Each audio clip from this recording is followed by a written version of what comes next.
Hi guys, welcome to another painting video.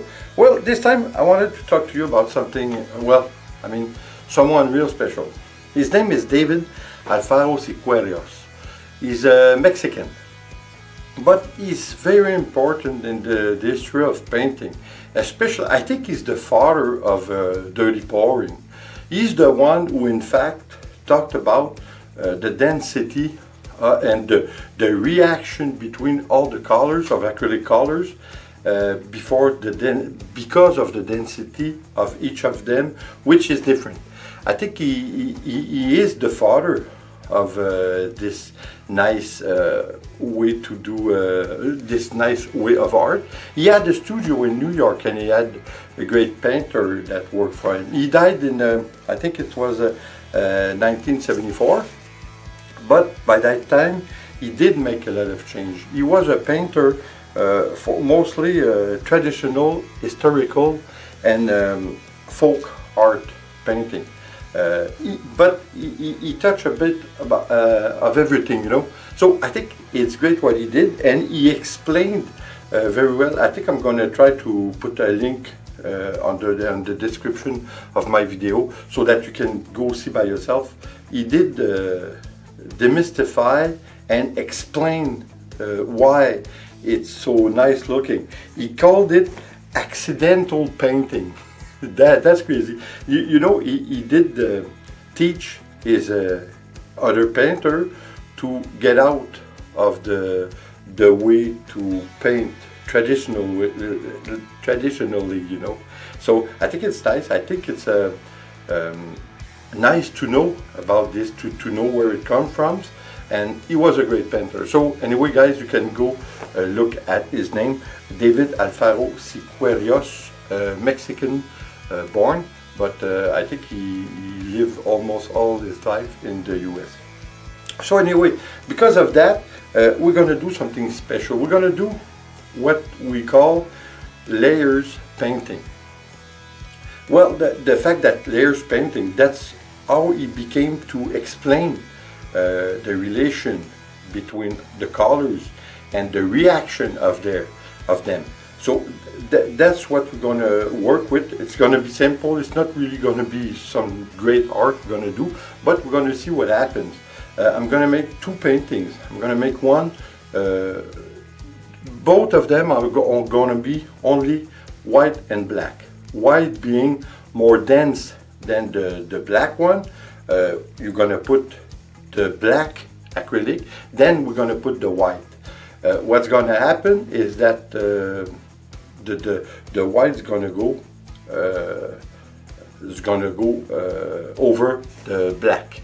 So you're going to see it's going to be nice. And I'm going to do another technique, well, not technique, but another experiment with half of the canvas with just acrylic and water, and the other half with the black acrylic with water, but the white with some silicone. So we're going to see what happens. Let's go and try.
So guys, I think it wasn't quite what I expected, but either way, I think it's very nice. I think it did the work, and I think that you saw that because of the density of the color white, the white goes deeper into the black. So it takes time though. As you might have seen, there's a lot of change, but it takes a long time to happen between all the change. So I think it's nice. I think the one which I did with the silicone, I think the results are nice. Like I said, I wasn't trying to do something very special and very nice. I just wanted to see the reaction between our two colors, and with the silicone and without the silicone. So I think we kind of know what happens. I think it's interesting. I think what's going to be interesting, because we're going to stay on that subject for a few videos. Since I want to do something else, I want to do the same thing that we did with the silicone, the black and the white, but we're gonna add another color. So I think it's going to be a nice result, and maybe we're going to put our acrylic a little bit more fluid. So anyway, we're going to see what happens. So guys, like always, I hope you enjoy. I hope you're going to come back, and like always, please subscribe, leave a comment and share. It's always appreciated. So guys, see you on the next painting video. Take care. Ciao.